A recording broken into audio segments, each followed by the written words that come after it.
राज्यातील शाळांना आता 3 दिवसांची सुट्टी जाहीर करण्यात आली आहे। महाराष्ट्राचे उपमुख्यमंत्री अजित पवार यांचं आज अचानक निधन झालंय। अपघातात त्यांनी त्यांचं प्राण गमावलेत।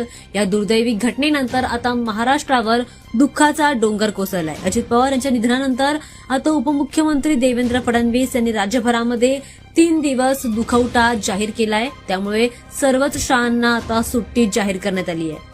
महाराष्ट्राच्या राजकारणासाठी आजचा दिवस अत्यंत शोकजनक ठरलाय।